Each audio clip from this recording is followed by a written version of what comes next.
प्यारे अधिवक्ता साथियों, सभी को हमारा विनम्र अभिवादन, नमस्कार स्वीकार हो। कल और परसों में आप लोगों से इंटरेक्ट नहीं हो सका, थोड़ा स्वास्थ्य ठीक नहीं था, लेकिन ये है कि आज हिम्मत करके मैं 5 मिनट आपसे ज़रूर बात करूँगा। जब से यूपी एपीओ का इंटरव्यू शेड्यूल आया है, कल ही आ गया था शाम को, और इस समय बज रहा है 12 बजने में 5 मिनट बाकी है, यानी 1 जून लगने ही वाला है। इंटरव्यू 12 से चढ़ के 15 को ख़त्म हो जाएगा। उम्मीद है इसी जून में रिजल्ट भी आ जाएगा। यह जो त्वरित गति से कमीशन काम कर रहा है, और पूर्व से हमेशा मैं खुद कई बार बोला हूँ कि जितनी कम रिक्तियाँ इन्होंने निकाली एपीओ की, मात्र अरे आप तो जान ही रहे हैं कि केवल 17 निकाली थी। बच्चों ने केस कर दिया तो सरकार फजीहत से बचने के लिए 69 तक पहुँच गई। उसमें भी तमाम लफड़े पछड़े, दिव्यांगजन वाला तो आप जान ही रहे। ऐसा लगता है कि सरकार कोई भी लीपापोती करे, वैकेंसी तो है। ये अभियोजन में आप किसी डिस्ट्रिक्ट कोर्ट में चले जाइए, ये आपको देखने को मिलेगा। आपको कोई भी जुडिशियल और प्रोसिक्यूशन ऑफिसर हो बताएगा कि अकेले मुझे कई महकमों का काम देखना पड़ता है, कई कोर्ट्स का काम देखना पड़ता है। लेकिन सरकार इतने जल्दी नहीं मान जाती है। सरकार के ही ऊपर डिपेंड है कि वहाँ से वो नोटिफाइड करे तो कमीशन उतने ही पद का दिया, यहाँ चाहे कितनी भी वैकेंसी आ जाए। लेकिन अगर सरकार सैलरी देने के मोड में नहीं है और मुख्यमंत्री ऑफिस से ये संदेश आया है कि नहीं इतना ही निकालिए, बाकी उस पैसे का वो कहाँ यूज करेंगे ये हम चर्चा करें तो अच्छा नहीं लगता। लेकिन इतना जान जाइए कि जान कर अनजान बनने जैसी बात होती है।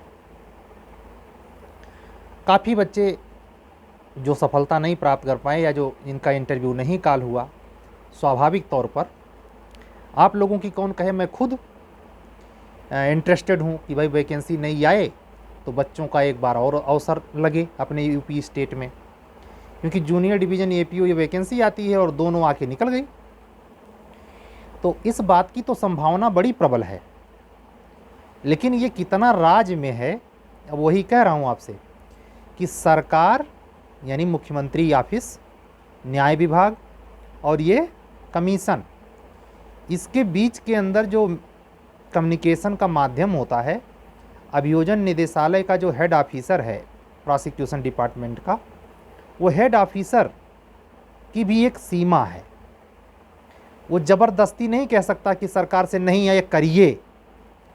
सरकार उल्टा ज़बरदस्ती कर सकती है कि नहीं इतना नहीं इतने करना है, जो भी उस पद पे बैठा हो, शुक्ला, मिश्रा, तिवारी, चौधरी, यादव, जो भी हैं। तो आप लोग अभियोजन में हैं, एडवोकेसरी में हैं तो भी समझिए कि अभियोजन में हैं। आप क्रिमिनल मुकदमा देखते हैं तो अभियोजन ही तो कर रहे हैं। आपका कोर्ट साहब लोगों से पाला पड़ता ही होगा।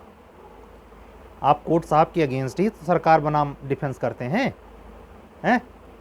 हो सकता है हमारे तमाम अधिवक्ता मित्र हैं जो अभी कोर्ट नहीं जाते होंगे, उनको प्रैक्टिकली इतना तजुर्बा नहीं होगा, लेकिन जेन्युइन आपने जाना होगा। अगर कभी किसी मुकदमे के प्रकरण में, मित्र साथी के मुकदमे के प्रकरण में भी अगर कचहरी कोर्ट गए होंगे, तो चाहे सेशन कोर्ट में गए हों, चाहे सीजीएम कोर्ट में गए हों, आपको यही देखने को मिलेगा कि सरकार की तरफ से एपीओ साहब अपनी बात रखते हैं, जीरा बयान करवाते हैं, और आप डिफेंस, आपका वकील जो होता है, जो आपके ऊपर सरकारी मुकदमा हुआ है, सरकारी मुकदमा का मतलब राज्य के विरुद्ध अपराध, यही सब पूछेंगे इंटरव्यू में। अब देखिए जितनी बातें मैं इतनी देर कर गया, मैं पर्पज तो दूसरा है, लेकिन अब ये सब बातें आपको क्यों पूछते हैं? क्योंकि जानते हैं वो कि आप लोग पढ़ के आए हैं। यही पूछ लें आपसे कि सरकार बनाम फला का मतलब क्या होता है, तब आपकी घिघी बच जाएगी। गाइड से, किताबों से, इधर उधर की सड़क छाप, वहीं से, या सेमेस्टर में मूट कोर्ट के नाम पे नेतागिरी चलती है। आप जानते ही हैं डिग्री कॉलेज में जो नेतागिरी होती है वो पढ़ाई वढ़ाई नहीं होने देती, और एक स्पेशल पार्टी के नेता ने तो पूरा, मुझे याद आता है लोग से चुनाव आयोग के अध्यक्ष थे BM लिंगदो, उन्होंने एक संहिता बनाई थी, आचार संहिता, यूनिवर्सिटी में चुनाव के संदर्भ में, और चुनाव लड़ने के बारे में फर्जी नेताओं को दूर करने के लिए, जिससे बच्चों का पठन पाठन प्रभावित न हो, उनसे पूछा गया, IAS ऑफिसर थे, चुनाव आयुक्त बनाए गए थे, chief commissioner of India, election commissioner of India, कि आप रिटायर होने के बाद क्या राजनीति में जाना पसंद करेंगे। उन्होंने कहा मैं आत्महत्या करना पसंद करूंगा, लेकिन राजनीति में जाना पसंद नहीं करूंगा। आप उनके इस शब्द की पीड़ा को समझिए, और अपने यूनिवर्सिटी डिग्री कॉलेज में ये बदतमीजी जो नेता करते हैं, जो LLB के नाम पर काला धब्बा हैं, स्पष्ट बता रहा हूं, LLB के नाम पर 98% कायदे की परीक्षा सेमेस्टर में हो, जो ये सीरीज पढ़कर फर्जी, और ये कोरोना में जो एकदम फट्टे हाल, प्राइवेट कॉलेज में जो एकदम धकिया झूम से सब पास हो गए, ईमानदारी से हाई कोर्ट में प्रैक्टिस करने वाले लोगों की परीक्षा हो जाए, प्रति 1000 पे एक वकील पास हो जाए तो कहिएगा। और डिस्ट्रिक्ट कोर्ट में कायदे से 100 क्वेश्चन CRPC का पूछ लिया जाए, तो जो वहां 10 साल से प्रैक्टिस कर रहे हैं उनके भी नाक में पानी घुस जाएगा। ये बात हम क्यों कह रहे हैं? हमारे सभी अधिवक्ता बंधु हैं, सीनियर्स अग्रज का हम सम्मान करते हैं, ये जग जाहिर है।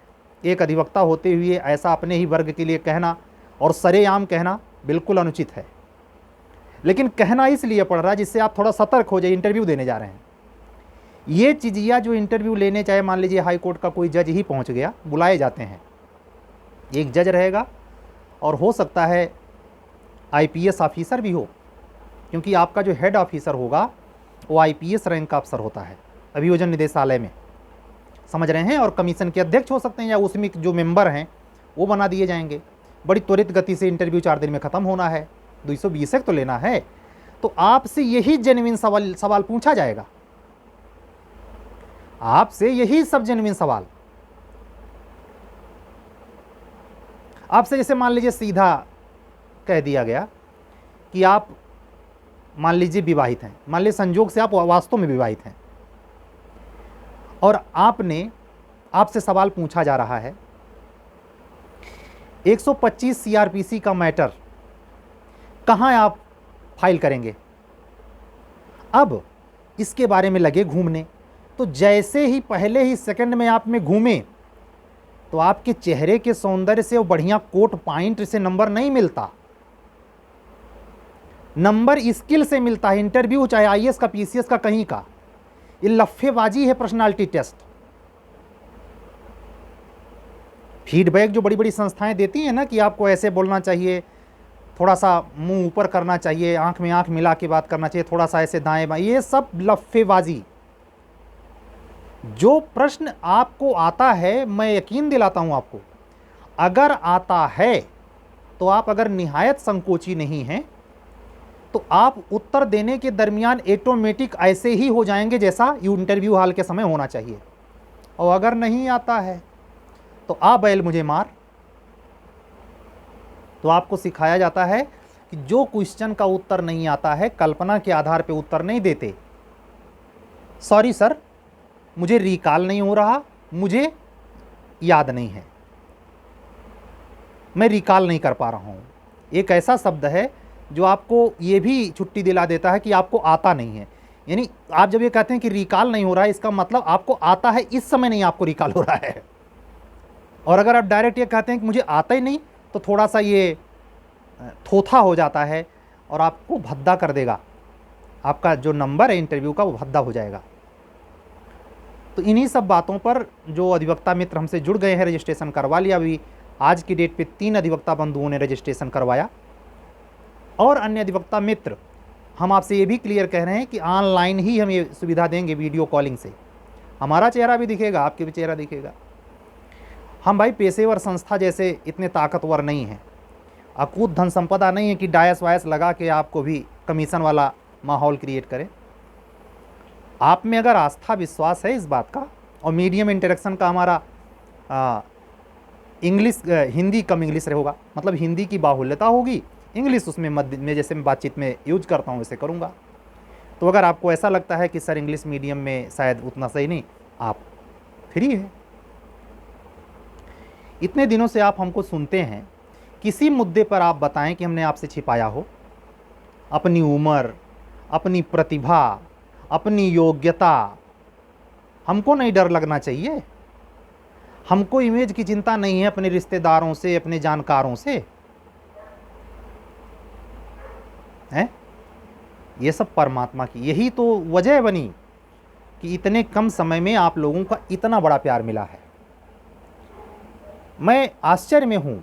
मैं परमात्मा को शुक्रिया, धन्यवाद, परमात्मा को अभिनंदन है कि जो हमसे उम्र में बड़े हैं, मेरी भी उम्र से बड़े हैं, पूरे तमीज़ के साथ, अदब के साथ सर करके बात करते हैं। अपनी प्रॉब्लम को हमसे ऐसे सुलझवा लेना चाहते हैं कि जैसे मैं उनका कितना बड़ा मास्टर हूँ। चिल्ला चिल्ला के कहता हूँ कि आप ही जैसा मैं हूँ, आप जितना अनुभवी भी नहीं हूँ, फिर भी वो नहीं मानते। ये कौन है? वो व्यक्ति जो हमसे उम्र में बड़ा है, पेशे से अधिवक्ता है, चाहे वो भाई हो या बहन हो, आखिर उसमें कुछ तो है जो डिसाइड कर रहा है, ये करने के लिए, कहने के लिए। मैं उसके उस मनोभाव कर, उसे अंतः संकल्प को सैल्यूट करता हूं। जैसे मान लीजिए एक और एलिमेंट प्रसंग उठाता हूं आपसे, अभी चर्चा करूंगा, वैकेंसी के लिए घबराना मत, बात वहीं रह गई है। ये ऐसी बात देखिए, संजोग में इसका प्लान नहीं किया था, ये संजोग से आई तो सब लोग सुनेंगे इसको। जो हमसे नहीं जुड़ेंगे, इंटरव्यू की ये बातें उनके समझ में आएंगी। तो वैसे तो तमाम बातें करता रहा हूँ। आप ज़रा सोचिए, जूरिस्प्रूडेंस का वो मैं क्लास ले रहा था, केस लॉ बता रहा था, अपने बच्चों के लिए बता रहा था।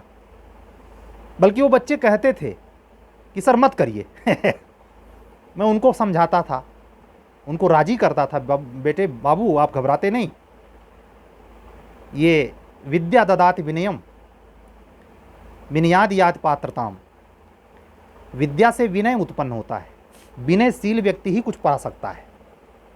ठीक, तो हम बात से आपसे कह रहे हैं, मान लीजिए आप सुबह सुबह का 4 बजे का वक्त है, आपसे एक इमेजिनेशन के आधार पर एक प्रॉब्लम पूछी जा रही है। सुनना, आपसे पूछा जा रहा है कि सुबह 4 बजे का वक्त है और चौकीदार आवाज़ लगाता हुआ, पहरा लगाता हुआ जा रहा है। अचानक आप लघुशंका के लिए बाहर निकले थे, तो वो आपको पहचानता है, जवार मोहल्ले के आदमी है। 2 पल रुक गया और ठिठक कर कह रहा है, अरे साहब कुछ बात नहीं सुना गया है। कहे क्या? कि फलाने की वाइफ ने